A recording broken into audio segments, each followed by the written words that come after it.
Donkey Kong Bonanza. I've never been a huge fan of the Donkey Kong games, as they were a bit too hard for me. However, that didn't stop me from buying all the Donkey Kong Country games on the SNES, as well as the bloated game called Donkey Kong 64 on the N64. Then there was Donkey Kong Returns and Tropical Freeze, which I thought were fun platformers, but it was always a one-time in play and never again. This one is totally different. It encourages you to play it in the way that's most enjoyable to you, and it's the first real must-buy for the Nintendo Switch 2. Now this game is about Donkey Kong, who along with his other co-workers get thrust downward when Void Co and representatives decide to drill a hole in the world and takes them with them. On his journey, he gets joined by sentient rock, and as strange as that might sound, it turns out to be a very common occurrence, because below the surface, there's a race of rock people known as fractones. As Donkey Kong travels down, trying to stop Voidco, the rock breaks free and it turns out to be a girl named Pauline. And this never made any sense. Why was she a rock? This was never explained. If this was a special power of hers, where she could turn into a rock at will, that'd be kind of cool, because then you could just chuck her whenever you need to. But no, it's just not explored at all. My guess as to why they made her a rock was to explain why she isn't being killed by all the debris that Donkey Kong is creating 1 foot away from her. Her skin is as hard as a rock. Maybe she's the product of her mother having relations with a rock creature. And that's where Pauline comes from. Because that's not explained either. I just don't get it. Isn't her family worried about her? I don't think they are, because really at the end, they kind of make her feel like she's a homeless street beggar. And I hope that's not her backstory. They both learn that they can get their wish granted if they get to the core. So they keep traveling down hoping it's true. She hangs onto the back of Donkey Kong with a grip strength I can't believe she has. It always felt odd as Donkey Kong was rolling around or crashing through the world that she was just hanging on without issue. And apparently she did this without any shoes. Why wasn't she wearing shoes? It just fuels more speculation that she was homeless. You can get clothes for Donkey Kong and Pauline by collecting fossils in the world. They have stat boosts to help Donkey Kong, so you're going to want to change clothes as they were often tailored for the layer that you're on. Now Donkey Kong can break through a great deal of the world. That's the gimmick of the game. The world is mostly destructible. I say mostly because there are certain platforms in the bottom of the level that you just can't break through, because if they didn't do that, you would just keep punching down till you got to the core. Strangely, this is a very linear game. Instead of blocking off the next areas by making you collect enough banana gems that are hidden throughout the world, just like Mario Odyssey's moons, they don't even care if you collect one. But they do encourage you to collect it by having a simple skill tree which will make it easier to do things, like being able to get more health, more powerful punches, or even powering up your transformations. But more on that in a bit. I love the sense of freedom. As you're traveling through the level, there's always the story of the layer that always tended to follow a certain line. But getting there's plenty to distract you. The game would always wait and just say, you can go do something else. It's never urgent.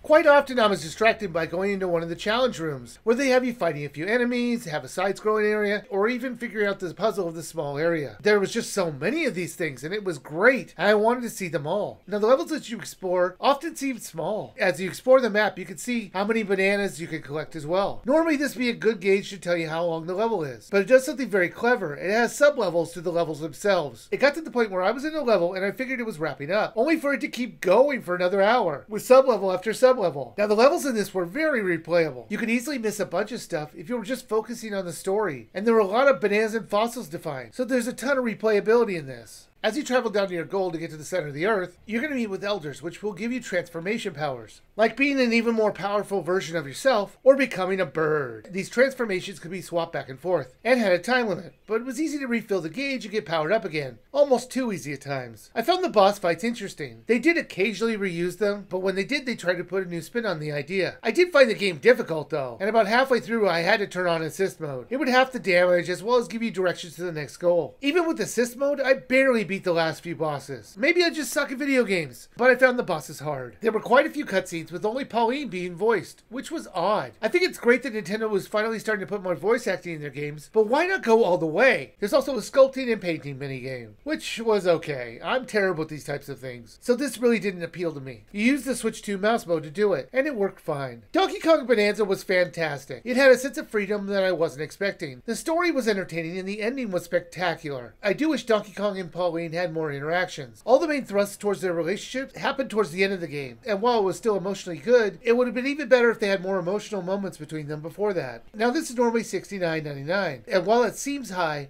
there's just so much to do in this, and I think it's worth a buy. It's easily the first real must-buy on the Nintendo Switch 2. It has a lot of enjoyable platforming sections, and the destruction gimmick never gets old. So if you're looking for a fun platformer, I could easily recommend this.